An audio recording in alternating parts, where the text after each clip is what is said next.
Tentang hidup yang singkat.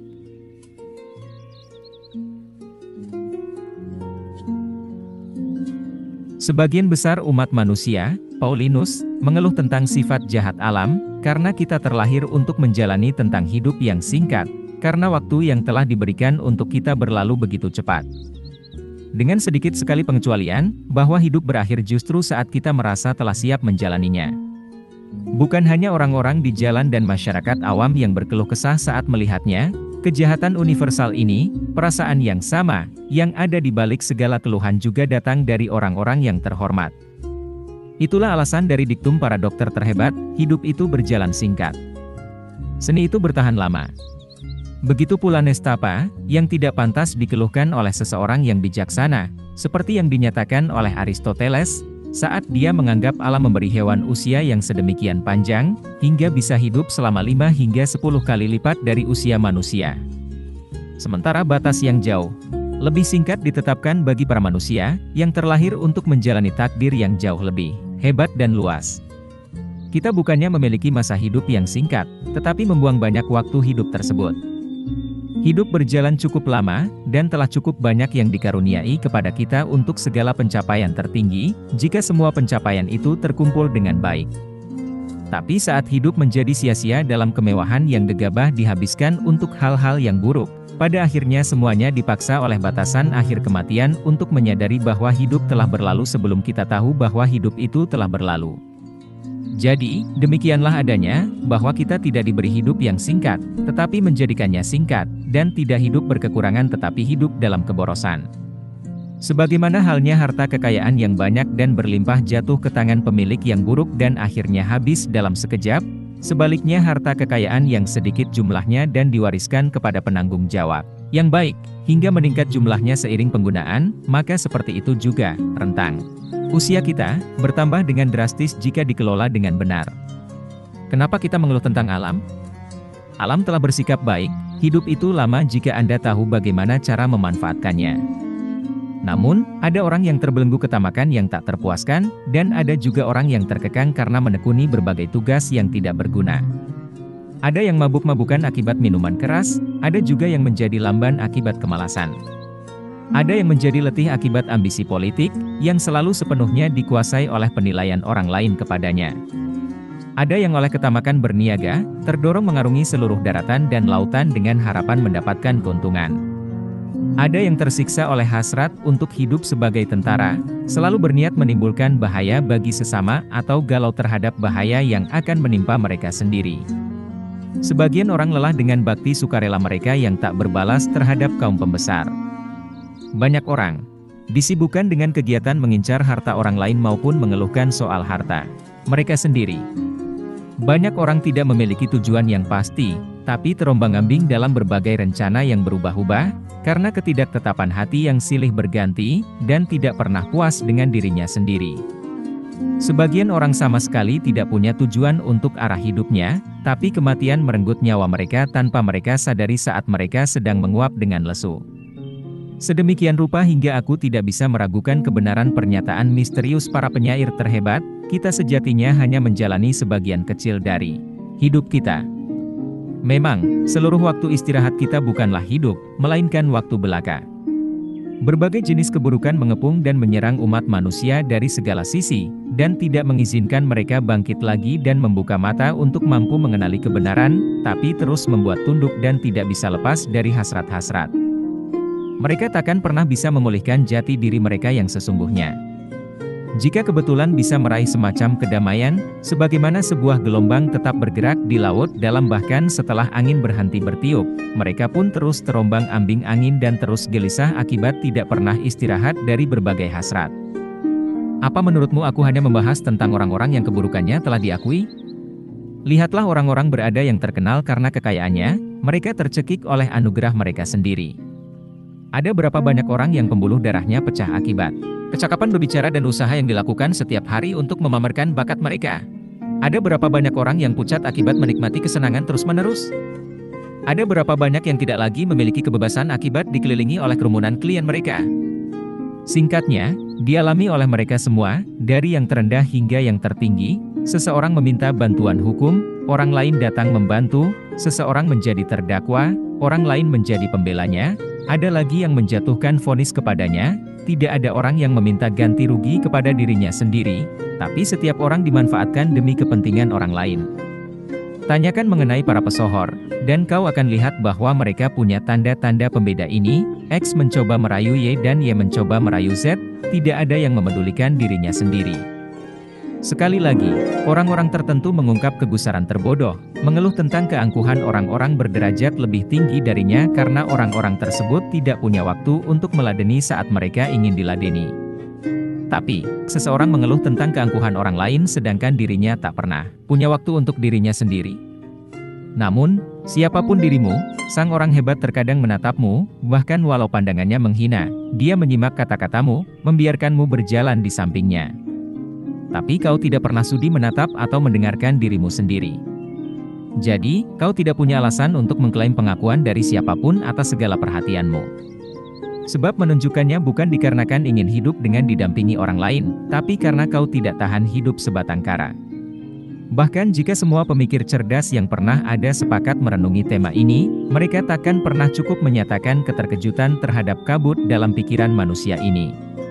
Manusia melarang siapapun merebut harta pusaka miliknya, dan jika ada perselisihan sekecil apapun tentang segala batasannya, mereka bergegas mengangkat senjata, tapi dalam praktiknya mengizinkan orang lain mengusik kehidupannya, bahkan mengundang siapa saja yang akan mengambil alih kendali atas hidupnya. Kau takkan menemukan siapapun yang bersedia berbagi uangnya, tapi kepada berapa banyak orang kita membagi hidup?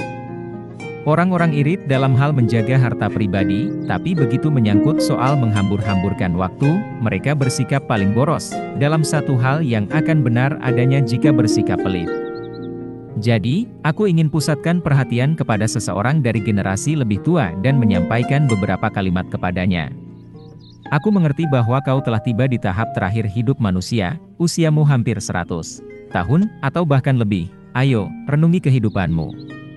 Ketahui seberapa banyak waktumu yang telah tersita saat menghabiskannya bersama seorang pemberi utang, gundik, patron, klien, saat bertengkar dengan istrimu, menghukum budakmu, dan berkeliling kota untuk melakukan kewajiban sosialmu. Pertimbangkan juga berbagai penyakit yang diakibatkan oleh ulah sendiri, dan juga waktu kita yang telah terbuang sia-sia. Kau akan menemukan bahwa waktu hidupmu lebih singkat dari yang perkiraanmu. Ingat saat mempunyai suatu tujuan tetap, betapa beberapa hari telah berlalu saat kau berencana, saat sempat meluangkan waktu untuk dirimu, saat raut wajahmu tampak alami, saat pikiranmu tak terusik. Tugas apa yang telah dicapai dalam hidup yang sedemikian panjang, berapa banyak telah menyusahkanmu saat tidak sadar akan segala kerugianmu. Berapa banyak yang telah hilang darimu dalam duka tak bertepi, kesenangan, sesaat keserakahan, dan godaan dari masyarakat. Kau akan menyadari bahwa kau telah mati sebelum waktunya. Jadi, kenapa bisa terjadi demikian? Kau menjalani kehidupan seolah ditakdirkan untuk hidup selamanya, tidak pernah menyadari kerapuhan dirimu, tidak menyadari betapa lama waktu telah berlalu, tapi menghamburkannya seolah mempunyai persediaan waktu yang melimpah, walau sementara hari saat membaktikan dirimu terhadap seseorang atau sesuatu itu mungkin saja hari terakhir dalam hidupmu. Kau bersikap seperti makhluk fana terhadap segala ketakutanmu, dan seperti makhluk abadi terhadap segala hasratmu. Kau akan mendengar banyak orang berkata, saat berusia 50 tahun, aku akan pensiun dari pekerjaanku, saat berusia 60 tahun aku takkan lagi bertugas melayani masyarakat. Lalu apa yang menjamin dirimu bisa berumur panjang? Siapa yang akan mengizinkan hidupmu berjalan sesuai rencanamu? Tidakkah kau malu menghabiskan sisa usia hanya untuk kepentingan dirimu sendiri dan menjalani hidup secara bijaksana hanya di waktu yang tidak bisa dihabiskan untuk melakukan kegiatan apapun? Betapa terlambat untuk sungguh menjalani hidup saat hidup harus berakhir. Betapa bodoh jika kita melupakan kefanaan diri dan menunda segala rencana yang masuk akal hingga berusia paruh baya, berusaha mengawali hidup dari titik yang jarang bisa dicapai oleh orang-orang pada umumnya.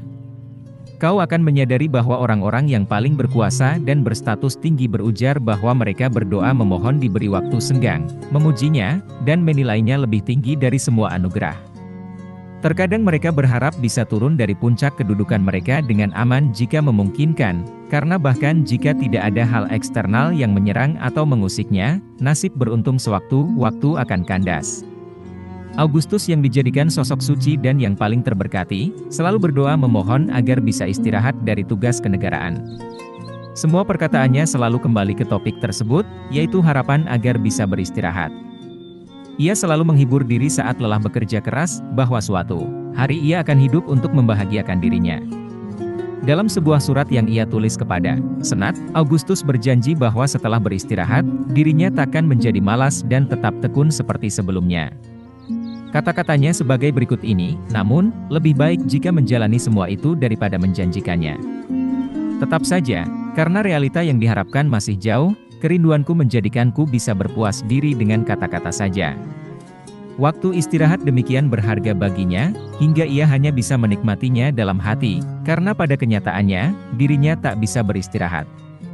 Para tokoh besar yang memikul kepentingan bangsa dan masyarakat, menyadari bahwa mereka hanya bisa mengandalkan dirinya sendiri, sehingga sudah puas hanya dengan membayangkan akan tiba saatnya bisa meletakkan kecemasan mereka. Dari pengalaman, ia tahu betapa keras dirinya bekerja dan betapa banyak kegelisahan yang ditutupinya. Ia dipaksa bertarung bersama para rekannya, kolega, dan akhirnya bersama kerabatnya di darat juga di laut. Ia berperang di Makedonia, Sisilia, Mesir, Suriah hingga Asia. Ia mengerahkan pasukannya melawan pasukan asing ketika sudah bosan berperang melawan Roma. Saat ia menegakkan kedamaian di Alpen dan menaklukkan musuh di kekaisarannya yang damai, saat ia memperluas kekuasaannya hingga melewati Rhein, Eufrat dan Danube, beberapa orang di Roma yaitu Murena, Capio, Lepidus, Egnatius serta yang lainnya tengah bersiap untuk mengkhianatinya. Ia tak bisa lepas dari kelicikan mereka ketika putrinya dan para bangsawan muda terlibat kasus perzinaan, seolah itu adalah pengingat bahwa dirinya semakin tua. Hal yang sama juga menimpa Lullus dan wanita yang terkait dengan Antony. Dia menyingkirkan semua hal yang mengganggu, tapi akhirnya orang di sekitarnya yang terkena. Dampaknya, sebagaimana sebuah tubuh yang terluka dan akan selalu mengalami perdarahan. Jadi, Augustus hanya mendambakan ketenangan dan peristirahatan, itulah doa dari seorang manusia yang memikul nasib orang banyak. Saat Marcus Cicero berada di tengah orang-orang seperti Catiline, Claudius, dan Pompei, saat diguncang badai yang juga memporak-porandakan negaranya, dia mencoba bertahan dengan teguh meski pada akhirnya berakhir tragis. Dia tidak merasakan damai saat makmur, tidak bersabar dalam cobaan. Dan cobalah perhatikan betapa seringnya ia mengutuk pemerintah pada era itu, meski di saat yang bersamaan juga sering memujinya. Tulisan dalam suratnya kepada Atticus saat Pompei ditaklukkan dan putranya masih berkeras menegakkan kekuasaannya kembali di Spanyol amatlah memilukan. Cicero berkata, apakah kau tahu apa yang sedang kulakukan? Aku setengah dipenjara di vilaku, di Tusculan. Kemudian, ia meratapi kehidupannya yang sebelumnya, mengeluhkan masa sekarang, dan bersedih karena masa depan. Cicero menyebut dirinya setengah dipenjara, tapi seorang yang bijak takkan pernah menggunakan kata-kata itu. Dia takkan pernah separuh terpenjara, melainkan akan selalu menikmati kebebasannya yang utuh, karena tak lagi bergantung kepada siapapun dan tak diperintah siapapun. Apalagi yang lebih baik dari bernasib seperti itu? Livius Drusus, seorang pria pemberani dan penuh energi mengusulkan hukum yang memperbarui kebijakan jahat Gracchi, dan dia didukung sejumlah besar pengikutnya di Italia. Namun, dia menyadari bahwa hasil dari hukum ini takkan menguntungkannya, ia tak bisa meninggalkannya begitu memutuskan untuk menjalaninya. Kabarnya, ia mengutuk kehidupannya yang penuh cobaan, berkata bahwa sejak kecil pun ia tak pernah liburan.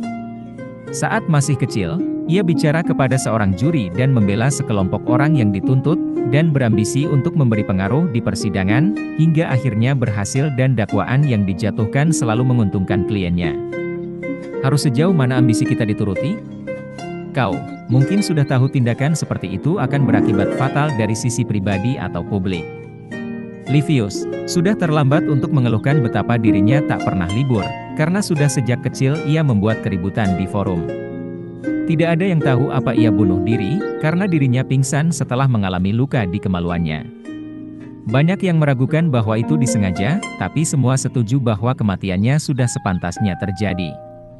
Jelas sekali ada banyak manusia yang tampak bahagia dari luar, tapi ternyata amat merana karena mengekspresikan penyesalan atas segala tindakan dalam hidup mereka. Namun, mereka tidak mengubah diri atau orang lain dengan mengeluh, karena setelah melontarkannya, perasaan pun kembali normal. Meski hidupmu berlangsung hingga lebih dari 1000 tahun, tetap saja akan terasa singkat, karena segala kejenuhan mengurangi waktu yang kau miliki. Waktu yang sebenarnya dimiliki ternyata lepas dari genggamanmu, kau tidak bisa menahannya atau menunda hal yang berlalu demikian cepat. Dari sekian banyak kesalahan, aku merasa membuang waktu dengan mabuk dan menuruti hawa nafsu, adalah dua hal yang paling merusak. Perhatikanlah orang-orang yang terbutakan nafsu kemasyhuran, mereka semua hanya menderita delusi. Lalu, perhatikan orang-orang yang pemberang dan senang berperang, mereka salah tapi lebih jantan. Namun, mereka yang serakah dan dikuasai nafsu adalah yang paling hina. Perhatikan bagaimana orang-orang seperti itu menghabiskan waktu, betapa mereka amat tekun menyiapkan perangkap untuk orang lain karena takut akan dijebak, menyuap persidangan demi orang lain atau demi diri sendiri, menerima suap, dan menghadiri pesta perjamuan makan, kau akan mengerti betapa segala aktivitas yang baik dan yang buruk, sama-sama membuat orang-orang tak memiliki waktu jeda. Pada akhirnya, bisa dikatakan bahwa tak ada satupun kegiatan yang dapat dijalani dengan hikmat jika pikiran disibukkan hal-hal yang bukan tentang menimba ilmu. Pikiran yang sibuk takkan bisa menyerap apapun, tapi justru menolak segalanya. Hidup dengan damai tidaklah penting bagi orang-orang yang sibuk, tapi tak ada apapun yang bisa mereka pelajari. Ada banyak guru di bidang lain, masing-masing amat memahami ilmunya hingga bisa mengajarkannya. Namun, belajar itu seumur hidup. Demikian pula dengan menerima kematian, kita hanya bisa mempelajari caranya setelah belajar seumur hidup. Banyak sekali orang hebat yang mengesampingkan pencapaian, kekayaan, dan keberhasilan mereka demi mempelajari cara menjalani hidup dengan seutuhnya. Ironisnya, sebagian besar mengakui bahwa mereka belum tahu caranya, apalagi orang lain. Yakinlah, tanda-tanda orang yang hebat adalah mereka yang tidak suka membuang waktunya. Orang seperti itu bisa berumur panjang karena ia memanfaatkan waktu yang ada dengan sebaik-baiknya. Ia tak membiarkan waktunya terbuang dan di bawah kendali orang lain, karena dirinya takkan merasa perlu untuk menukarnya dengan apapun di dunia ini.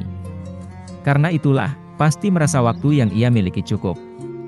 Namun, orang-orang yang terlalu berambisi pasti merasa waktu tidak akan pernah cukup. Seringkali orang seperti itu tidak menyadari bahwa waktu terbuang sia-sia. Tidak mengherankan jika dibebani oleh kemasyhuran, mereka justru mengeluh berteriak betapa sulitnya menjalani hidup di tengah klien, saat persidangan, atau kesedihan yang dimiliki. Tentu saja sulit. Semua ambisi yang mereka inginkan semakin menjauhkan dari dirinya sendiri. Berapa lama hari terbuang karena kau membela seorang tergugat? Atau wanita tua yang menguburkan anaknya yang telah meninggal? Atau orang-orang berpengaruh yang berteman hanya demi prestise, tapi bukan untuk pertemanan sungguhan. Percayalah, dan renungilah hari-hari dalam hidupmu, kau akan mengerti betapa lebih banyak kesia-siaan yang didapatkan. Ada orang berjabatan tinggi yang ingin sekali berhenti, dan terus bertanya, kapan semua ini akan berakhir? Ada lagi orang yang berusaha keras memenangkan pertandingan, tapi setelah berhasil, ia justru bertanya, kapan aku bisa berhenti melakukan semua ini? Ada pula seorang advokat yang dimintai tolong oleh banyak orang di forum, tapi dia bertanya, kapan aku bisa berlibur? Semua orang hidup dengan tergesa-gesa, dan mendambakan masa depan serta merasa lelah dengan masa sekarang. Namun, seseorang yang menghabiskan waktu sesuai dengan kebutuhannya, yang menjalani hari-harinya seolah itu adalah hari terakhir hidupnya, tidak akan mendambakan atau takut dengan hari esok. Baginya, apa kesenangan yang dihadirkan oleh masa depan? Dia sudah mengusahakan semuanya, dan menikmatinya dengan utuh.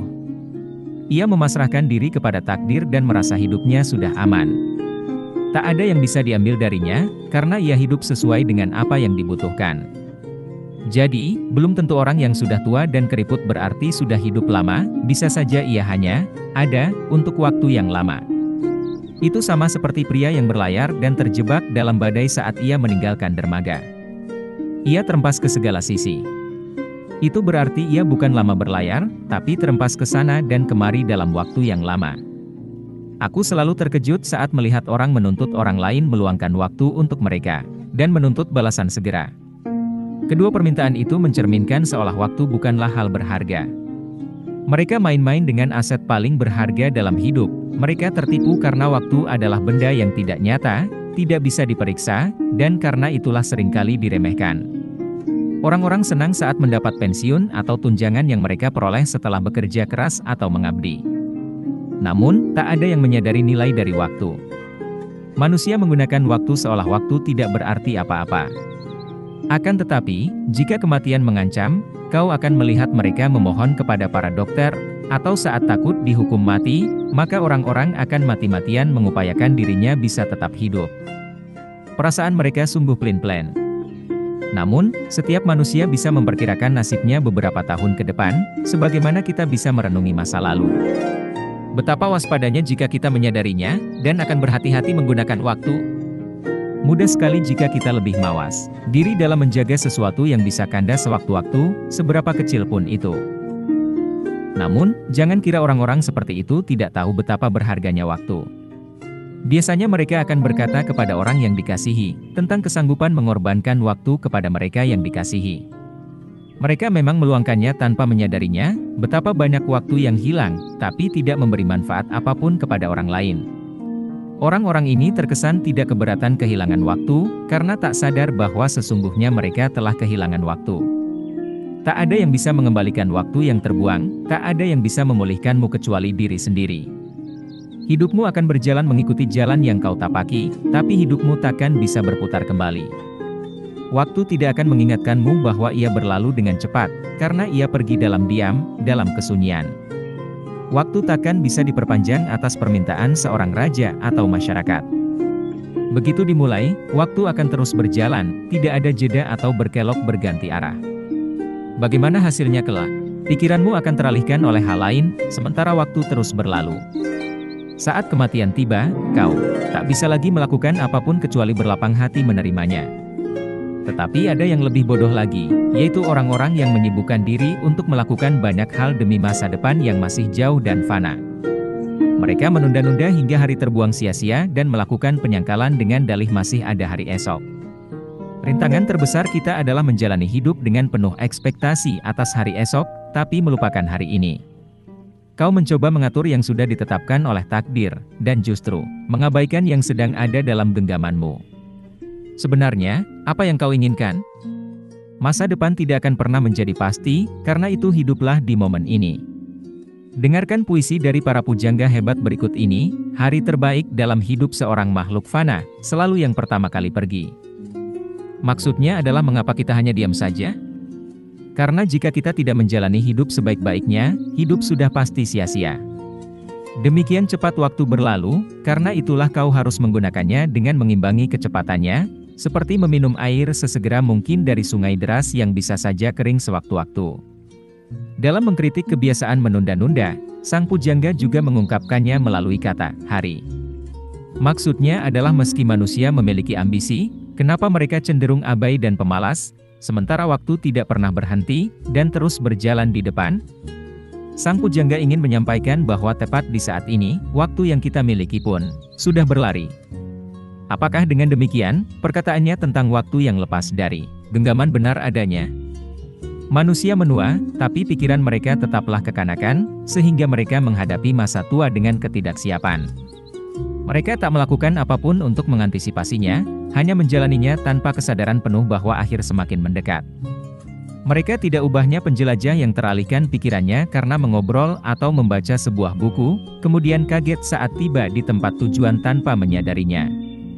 Kehidupan pun seperti itu, ia terus berlalu tak peduli kita terlelap atau terjaga, dan orang-orang yang lalai baru akan menyadarinya ketika hidup mereka berakhir. Jika diminta membuktikan, aku bisa memberikan argumen bahwa kehidupan yang lalai membuat kita terlena akan singkatnya waktu. Fabianus, seorang filsuf kuno selalu berkata bahwa kita harus menuruti semangat dengan kekuatan penuh, bukan dengan logika.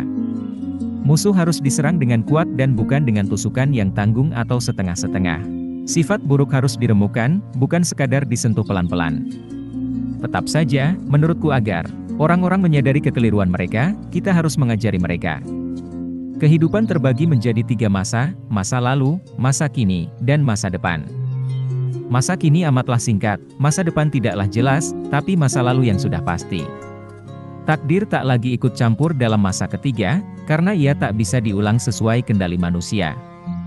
Ironisnya, inilah yang menghantui pikiran manusia.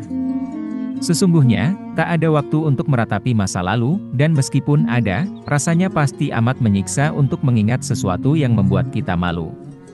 Manusia enggan untuk mengingat kesia-siaan yang dilakukan, karena tak mau mengenang keburukan mereka, meski seringkali keburukan itu tersamarkan oleh kenikmatan yang semu. Tak ada yang bersedia mengingat kembali masa lalu kecuali segala tindakan mereka sudah dirasa benar, sementara itu pikiran kita takkan pernah bisa berdusta. Manusia yang takut akan ingatannya sendiri adalah manusia yang ambisius dalam keserakahannya. Arogan saat membenci, berlebihan ketika menang, penipu yang hianat, tak malu mencuri, dan selalu melakukan hal tidak berguna. Masa sekarang adalah masa yang suci, bebas dari campur tangan manusia atau penyakit. Masa ini takkan bisa diusik atau dirampas dari kita, dan itu adalah harta yang paling berharga. Masa sekarang adalah masa yang hanya terdiri dari satu hari dengan setiap menitnya. Namun, kau bisa setiap saat merenungi masa lalumu, dan itu bukanlah hal yang bisa dilakukan oleh para orang yang terlena. Pikiran yang tenang dan bebas dari kecemasan adalah pikiran yang bisa melalui segala tahap dalam hidup. Sementara itu, orang-orang yang terlena takkan bisa berbalik dan merenungi apa yang sudah berlalu. Kehidupan mereka hilang tanpa jejak. Sebagaimana tidak ada gunanya menuang air ke bejana yang tidak berdasar, demikian pula dengan waktu, ia hanya akan mengalir melewati celah dan retak pikiran kita. Masa sekarang adalah masa yang amat singkat hingga sebagian besar orang tidak menyadarinya. Masa sekarang selalu bergerak tanpa henti seperti bintang-bintang yang selalu berotasi dan tak pernah diam di satu titik, hingga rasanya seperti berlalu begitu saja. Orang-orang yang terlena, larut dalam masa sekarang yang singkat, tapi mereka menjalaninya dengan pikiran yang teralihkan oleh banyak gangguan. Apa kau ingin tahu bagaimana mereka bisa hidup singkat? Lihatlah betapa kuat mereka mendambakan untuk panjang umur. Orang-orang tua renta, memohon agar diberi waktu lagi, berpura-pura lebih muda dari usia asli mereka, menipu diri seolah bisa mengakali takdir di saat yang sama. Namun, penyakitnya akan mengingatkannya betapa ia hanyalah makhluk yang fana, betapa mereka takut mati, seolah kematian adalah sebuah paksaan. Pernyataan bahwa dulunya mereka bodoh karena belum menjalani hidup seutuhnya, dan andai saja bisa sembuh dari sakitnya, maka mereka merasa bisa hidup dengan rileks. Kemudian, mereka akan merenungi betapa sia-sianya mereka memperoleh hal-hal yang takkan pernah bisa dinikmati, dan bagaimana upaya yang dilakukan selama ini sia-sia. Akan tetapi, bagi orang yang tidak terlena, hidup terasa amat panjang. Tak ada yang sia-sia, tak ada yang terikat kepada ketakutan akan ketentuan takdir. Dengan kata lain, hidupnya dijalani dengan baik. Sesingkat apapun hidupnya, ia merasa cukup, sehingga jika maut menjemputnya, orang yang bijaksana takkan ragu menerimanya. Apa kau ingin tahu siapa yang kumaksud dengan orang-orang yang terlena? Mereka bukanlah orang-orang yang mati-matian berusaha menegakkan keadilan, bukan orang-orang yang dijatuhkan secara terhormat atau dengan penghinaan, bukan pula yang keluar dari rumah demi memenuhi kewajiban sosial, dan juga bukan yang rusak reputasinya. Beberapa orang bahkan juga bisa terlena dalam santainya diri mereka, di villa peristirahatan, di sofa, dan di tengah kesendirian. Hidup mereka tidak rileks, tapi terlena dalam kemalasan. Apakah menurutmu orang yang pusing menyusun perunggu-perunggu Korintus mahal, bahkan hingga selama 1 hari penuh, adalah orang yang rileks? Apa menurutmu orang yang menonton pertandingan gulat dan menyaksikan 2 manusia diadu juga orang yang rileks? Apa menurutmu orang yang sibuk mengelompokkan hewan ternak mereka berdasarkan warna dan usia adalah orang yang rileks? Apa menurutmu orang yang berjam-jam duduk di salon untuk memangkas rambut-rambutnya yang juga akan tumbuh lagi adalah orang yang rileks? Orang seperti itu pasti akan murka jika tukang pangkasnya salah memotong, atau jika rambutnya tidak terurai sesuai sudut yang dikehendakinya. Siapa di antara orang-orang tersebut yang demikian memikirkan kacau atau tidak negaranya? Apa di antara mereka ada yang lebih mementingkan elegansi penampilan rambutnya atau keseluruhan tubuhnya daripada keamanan negaranya? Apa menurutmu orang yang sibuk bercermin dan memakai sisirnya adalah orang yang rileks? Bagaimana dengan mereka yang sibuk menyusun, mendengarkan lagu, mencari nada terbaik dan menyanyi, sementara mereka mengabaikan urusan lain yang lebih genting? Kegiatan mereka bukanlah relaksasi, tapi kegiatan yang sia-sia. Lalu, perhatikanlah perjamuan yang mereka adakan. Menurutku itu juga bukan saat relaksasi, karena mereka bingung dan gelisah ketika menata alat-alat makan peraknya. Mereka akan sibuk mengatur pakaian dari para pelayan, mengurusi tingkat kematangan para koki mereka, mengatur seberapa cepat pelayan harus menyajikan masakan, seberapa besar porsi ayam yang harus dihidangkan, dan seberapa bersih para budak menyeka liur para tamu yang mabuk. Dengan cara tersebut, mereka ingin mendapat reputasi yang elegan dan selera tinggi.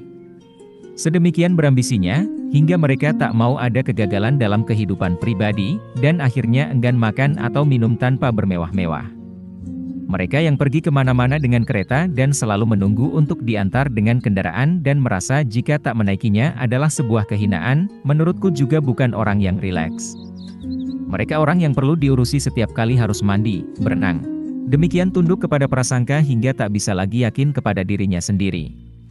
Aku diberitahu bahwa orang-orang manja seperti itu, jika manja adalah kata yang tepat untuk orang yang terlena oleh kebiasaannya, bahkan tidak yakin sudah duduk ketika dituntun ke kereta kudanya. Apa menurutmu orang yang tidak yakin kepada dirinya sendiri adalah orang yang rileks? Entah aku merasa kasihan kepadanya atau merasa bahwa ia berpura-pura tidak tahu. Mereka sangat sering lupa, tapi di saat yang sama juga sering berpura-pura. Mereka menyenangi beberapa keburukan karena menganggap itu adalah keberuntungan. Tampaknya hanya orang bajik yang benar-benar tahu seperti apa mereka sebenarnya. Dengan ini, terbukti bahwa sandiwara teater tidak berdusta ketika mengolok-olok mereka. Orang-orang terlena itu tenggelam dalam kekayaannya yang menyesatkan, dan fenomena itu juga muncul di generasi sekarang. Bayangkan betapa terlarutnya seseorang dalam kesemuan hingga perlu diurusi untuk sekadar duduk. Untuk orang-orang seperti itu, istilah yang tepat untuk menggambarkannya adalah sakit atau mati. Orang yang benar-benar tenang menyadari hal itu. Karena itulah, orang yang terlena takkan bisa mengendalikan waktunya sendiri. Kesenangan yang menuntut komitmen serius nan kaku bukanlah cara hidup tenang. Sebagai contohnya, dalam belajar sastra pun kita juga bisa membuang waktu, hal ini pun juga dilakukan para orang Roma. Dulu orang Yunani sering memperdebatkan hal tidak perlu seperti seberapa banyak pendayung yang dimiliki Ulysses, atau siapakah yang menulis Odyssey lebih dulu, dan pertanyaan kosong sejenisnya. Padahal, pertanyaan-pertanyaan seperti itu tidak akan menjadi ilmu bermanfaat untukmu, dan jika kau menulis topik seperti itu, maka dirimu bukanlah cendekiawan, melainkan senang pamer. Sayangnya, orang Roma pun ikut senang mempelajari hal yang tidak penting. Baru-baru ini aku mendengar bahwa Duilius yang pertama memenangkan pertempuran laut, Curius Dentatus yang pertama mengikut sertakan gajah dalam perang, dan berita lain sejenisnya. Fakta-fakta tersebut tidak berperan dalam kemasyhuran. Sesungguhnya dari para tokoh besar itu, tidak bermanfaat, tapi menarik bagi kita. Ada pula, fakta tidak penting lainnya, seperti Claudius yang dijuluki Claudes karena pada zaman antik, struktur yang menyatukan beberapa pelang kayu disebut sebagai caudes. Demikian pula alasan dibalik hukum 12 lempeng disebut kodeks. Apakah menurutmu fakta bahwa Valerius Corvin yang pertama menaklukkan Messana, yang merupakan orang pertama dari keluarga Valerii yang mendapat nama belakang Messana karena berhasil menaklukkannya, adalah sebuah fakta yang penting? Apakah menurutmu, penting untuk mengetahui bahwa Lucius Sulla adalah orang pertama yang melepas singa di Circus, bangunan sejenis stadion pada era Romawi kuno?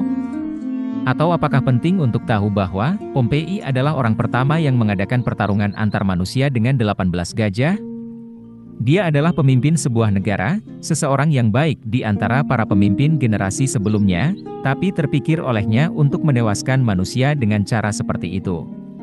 Ia merasa tidak cukup hanya sekadar mengadu manusia dengan manusia hingga mati, tapi menginginkan manusia diremukkan oleh hewan yang amat besar. Akan lebih baik jika fakta seperti itu dilupakan, sehingga generasi selanjutnya takkan menirunya.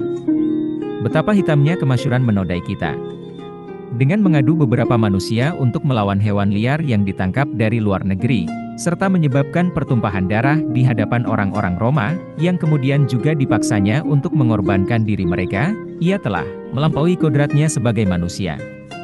Namun, saat dikhianati oleh Alexandria dan meminta dibunuh oleh seorang budak rendah, ia baru menyadari betapa julukannya, Pompei yang agung, tidak berarti apa-apa.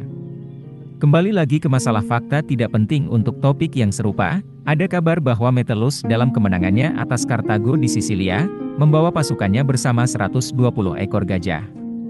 Ada pula kabar bahwa Sulla adalah orang Roma terakhir yang memperpanjang praktik pomerium, batas suci sebuah kota, sebuah praktik kuno setelah menaklukkan Italia.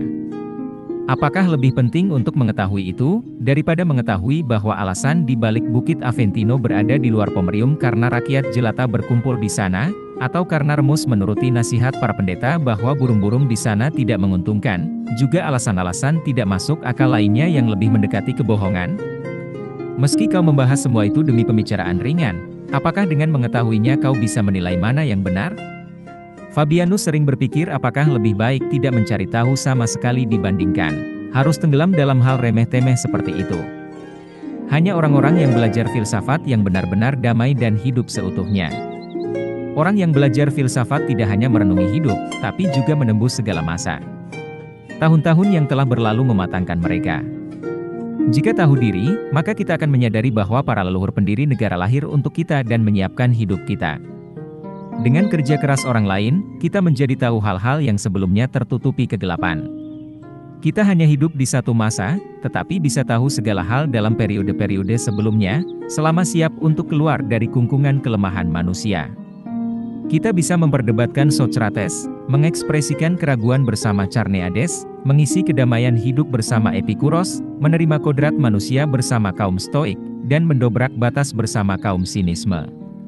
Alam memungkinkan kita berdampingan dengan pemikiran dari segala masa, karena itulah tidak ada salahnya jika meluangkan waktu untuk menoleh ke masa lalu yang sebenarnya abadi. Mereka yang terlalu sibuk memenuhi tuntutan sosial, akan mengganggu diri sendiri dan orang lain. Saat sudah mengelana tanpa henti, mengurusi orang lain, mendatangi rumah-rumah yang jaraknya jauh demi memperkenalkan diri, bukankah amat sedikit yang bisa dilihat di kota yang besar ini jika banyak hal yang mengganggu fokus pikiran mereka? Bukankah mereka sendiri enggan menyediakan waktu dan berpura-pura tak tahu saat orang lain membutuhkannya? Bukankah banyak di antara mereka yang kabur menghindari para tergugat yang butuh jasanya di persidangan? Bukankah banyak di antara mereka yang mabuk-mabukan hingga keesokan harinya letih dan melayani klien dengan malas? Jika ingin punya teman untuk bekerja sama, maka carilah orang-orang seperti Zeno, Pythagoras, Democritus, Aristoteles, Theophrastus, dan para tokoh ilmu humaniora lainnya. Tak satu pun yang akan terlalu sibuk untukmu, mereka selalu siap berbagi denganmu. Mereka selalu siap siang dan malam. Mereka takkan memaksamu mati, tetapi akan mengajarimu cara menerima kematian. Tak ada niat terselubung yang akan membahayakanmu. Mereka juga takkan menuntut apapun darimu. Betapa bahagianya jika berkonsultasi dengan orang-orang seperti mereka. Bayangkan jika kita memiliki teman yang bisa dimintai nasihat mengenai hal yang paling penting hingga yang paling sederhana, dan ia akan berkata jujur tanpa menghina, serta memuji tanpa menyanjung kita. Manusia biasanya berkata bahwa kita tak bisa memilih siapa orang tua, tapi bisa memilih ingin menjadi anak siapa. Ada banyak orang-orang bajik yang cerdas, pilihlah salah satunya untuk menjadi orang tua. Kemudian, mereka tak hanya mewariskan nama, tapi juga harta bendanya. Harta itu tidak perlu dijaga rapat-rapat, semakin banyak dibagi, justru semakin bagus. Harta ini akan membantumu menuju keabadian dan naik hingga tak lagi bisa jatuh terempas. Hanya itulah cara untuk bisa panjang umur. Kehormatan, medali, atau apapun yang diperoleh orang ambisius pada akhirnya akan hancur. Tak ada yang tak bisa usang dan hancur oleh waktu. Namun, waktu tidak bisa menghapus buah dari ilmu filsafat. Generasi selanjutnya akan semakin menghormati dan mengaguminya. Jadi, cakupan hidup seorang filsuf amatlah luas.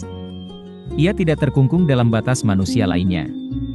Ia bebas dari hukum yang mengikat umat manusia, dan seluruh generasi menjunjungnya sedemikian tinggi. Ia merenungi masa yang telah berlalu. Ia menjalani utuh masa yang sekarang. Untuk masa depan, ia mengantisipasinya.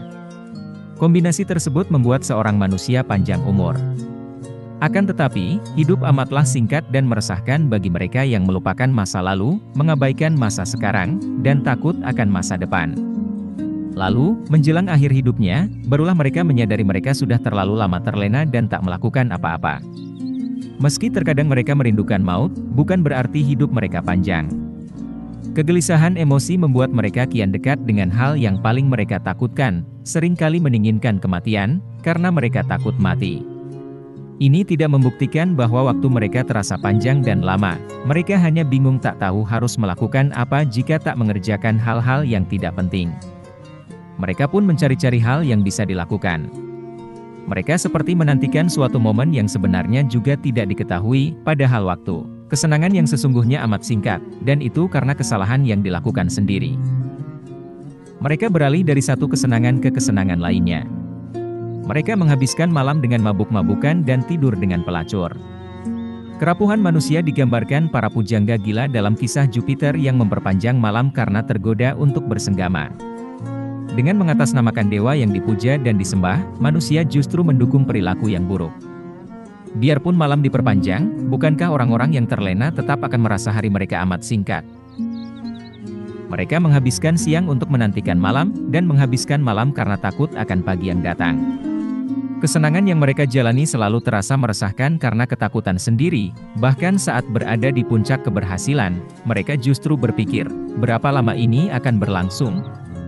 Perasaan seperti ini yang membuat para raja meratapi kekuasaannya, lebih takut akan akhir yang terhindarkan dari nasib baik mereka, alih-alih mensyukuri keberuntungannya. Ketika raja tersombong Persia mengerahkan pasukan ke dataran baru yang amat luas untuk dijelajahi, ia meratap karena ratusan tahun kemudian takkan ada lagi yang tersisa dari pasukannya. Akan tetapi, orang yang meratap itu juga orang yang menghancurkan mereka di laut, di darat, dalam perang, dan membinasakan semuanya sebelum tahun ke-100 tiba. Alasan kebahagiaan mereka yang demikian penuh keresahan adalah dasar yang tidak kuat. Semua berkali yang diterima manusia sifatnya sementara, dan itu menimbulkan ketakutan bagi kita. Untuk menjaga kemakmuran, orang-orang harus mencari kemakmuran lainnya, dan untuk doa yang terkabul, mereka harus menopangnya dengan doa lainnya. Apapun yang manusia dapatkan umurnya sementara karena keberuntungan bersifat rapuh. Semakin tinggi hal yang kita dapatkan, maka semakin mudah pula ia jatuh. Lebih jauh lagi, apapun yang sudah pasti berakhir, akan membuat siapapun takut. Jadi, sudah pasti hidup amat pedih dan singkat bagi orang yang seperti itu. Mereka mencapai keinginan dengan kerja keras, memiliki apapun yang dicapai dengan gelisah, sementara itu juga melupakan waktu yang terbuang. Kesibukan semu baru menggantikan yang lama, harapan akan menghasilkan harapan lainnya, dan ambisi juga akan membakar ambisi lainnya. Mereka tak mengakhiri kesedihan, tapi hanya mengganti alasannya. Manusia merasa tersiksa oleh reputasi sosialnya, lalu membuang waktu dengan mengurusi reputasi orang lain.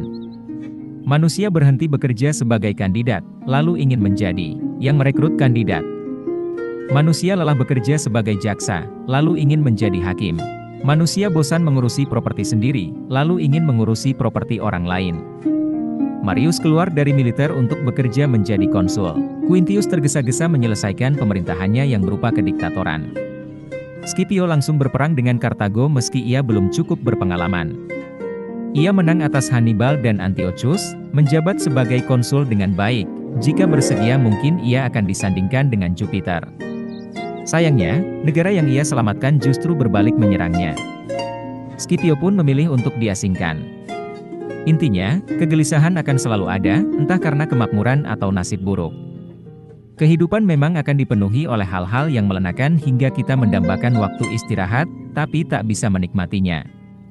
Dengan demikian, Paulinus, jauhilah halayak ramai dan hiduplah dengan tenang. Ingatlah betapa keras badai telah menghantam dirimu, beberapa di antaranya terjadi di kehidupan pribadi, dan beberapa lainnya terjadi dalam kehidupan politik. Sudah cukup kebajikan yang kau tunjukkan, cobalah untuk menerapkannya juga saat kau pensiun. Sebagian besar waktu dalam hidupmu telah kau gunakan untuk tugas kenegaraan yang terlaksana dengan baik. Sekarang, luangkan waktu untuk dirimu. Aku tidak menyuruhmu menjadi malas, tidur, atau bersenang-senang. Maksudku adalah saat pensiun dan menikmati kedamaian pikiran, kau akan menemukan kegiatan yang lebih penting dari yang selama ini dilakukan. Selama ini, kau mengurusi negara dengan saksama, dan itu adalah jenis pekerjaan yang menyulitkanmu, menghindari keburukan. Tetapi ingatlah bahwa lebih baik jika memahami itu untuk menyeimbangkan hidupmu.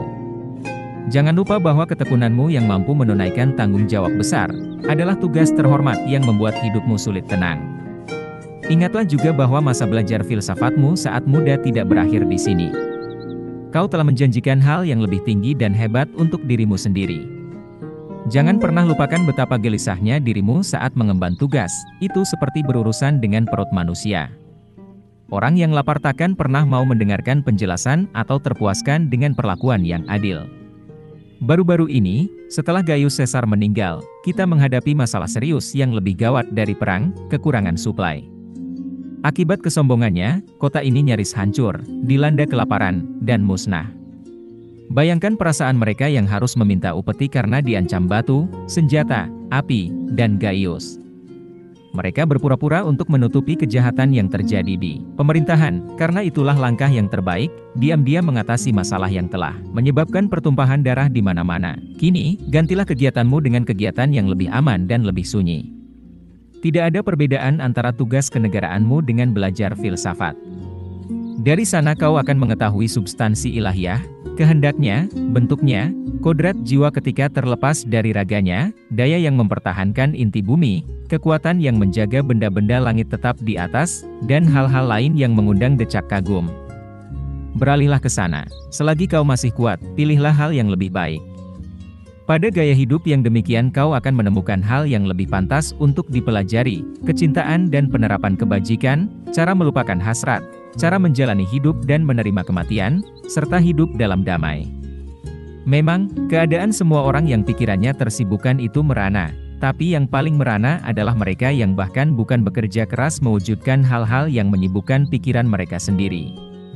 Orang-orang seperti itu menyesuaikan waktu tidur mereka dengan waktu tidur orang lain, menyesuaikan langkah kaki mereka dengan langkah kaki orang lain, serta mematuhi perintah dalam segala hal yang paling bebas, yaitu mencintai dan membenci.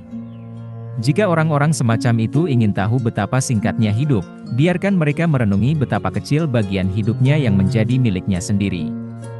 Jadi, saat kau melihat seseorang berulang kali mengenakan jubah jabatannya, atau namanya sering disebut di dalam forum, jangan iri kepadanya, semua hal ini dicapai dengan mengorbankan hidupnya. Agar 1 tahun bisa dinamai sesuai namanya, mereka akan menyia-nyiakan bertahun-tahun hidup mereka sendiri. Hidup telah membuat beberapa orang mengalami kesulitan di awal karir mereka sebelum bisa memaksakan diri untuk tiba di puncak ambisi mereka. Beberapa orang, setelah merangkak melewati ribuan hal yang menghinakan dan pada akhirnya bisa mencapai kemuliaan tertinggi, telah dihantui oleh pikiran kelam bahwa semua upaya mereka hanya sebuah semi epitaf. Beberapa mencoba menyesuaikan usia yang amat tua dengan segala harapan baru, seolah mereka masih muda, tetapi mendapati kelemahan usia dan gagal memenuhi harapan saat sedang mengerahkan tenaga yang membuatnya terlalu lelah. Sungguh miris saat seorang lansia kehabisan napas selagi dia mengajukan banding di pengadilan untuk para penggugat dan tergugat yang benar-benar asing baginya, dan mencoba mendapat sorak-sorai para pengamat yang tidak tahu apa-apa. Sungguh memalukan melihat seorang pria ambruk saat sedang berdinas, lebih lelah akibat gaya hidupnya daripada pekerjaannya. Sungguh hina pula saat seseorang meninggal sewaktu sedang menceritakan semua kisah hidupnya, dan ahli warisnya yang telah menunggu lama, akhirnya tersenyum lega. Aku tidak bisa menahan dorongan untuk memberitahumu sebuah contoh yang terpikir olehku. Sextus Turanius adalah seorang pria tua terkenal teliti dan tekun, yang saat berusia 90 tahun, atas permintaannya sendiri dipensiunkan dari jabatannya oleh Gaius Caesar. Dia pun memerintahkan dirinya dibaringkan di atas ranjangnya lalu ditangisi oleh para penghuni kediamannya seakan-akan sudah meninggal. Seisi rumah meratapi tibanya waktu senggang sang tuan rumah tua itu, dan tidak berhenti berduka hingga pekerjaannya yang dahulu dikembalikan kepadanya. Apakah sungguh begitu menyenangkan meninggal dalam kondisi terkekang? Inilah yang dirasakan oleh banyak orang, hasrat mereka akan pekerjaan melampaui kemampuan untuk terus bekerja. Mereka melawan kelemahan jasmani sendiri, dan menganggap usia senja sebagai cobaan semata karena kelemahan itu menjadikannya tidak lagi relevan. Undang-undang mengatur seorang prajurit pensiun setelah berusia 50 tahun, dan seorang senator setelah berusia 60 tahun. Orang-orang beranggapan, lebih sulit mendapatkan waktu senggang dari diri mereka sendiri dibandingkan dari undang-undang. Sementara itu, selagi merampok dan dirampok, selagi saling mengusik ketentraman, selagi menjadikan hidup satu sama lainnya sengsara, hidup mereka pun berlalu tanpa kepuasan, tanpa kesenangan, dan tanpa peningkatan mutu mental. Semua orang menyembunyikan perihal kematian, tidak ada yang menguningkan segala angan yang menatap jauh ke depan. Memang beberapa orang bahkan mengatur segala hal yang melampaui kehidupan, berbagai makam besar, persembahan bangunan-bangunan publik, acara untuk pemakaman, dan upacara penguburan yang berlebihan. Namun, nyatanya, pemakaman orang-orang seperti itu seharusnya dilakukan dengan diterangi menggunakan obor dan sumbu lilin, seakan mereka telah menjalani hidup yang paling singkat.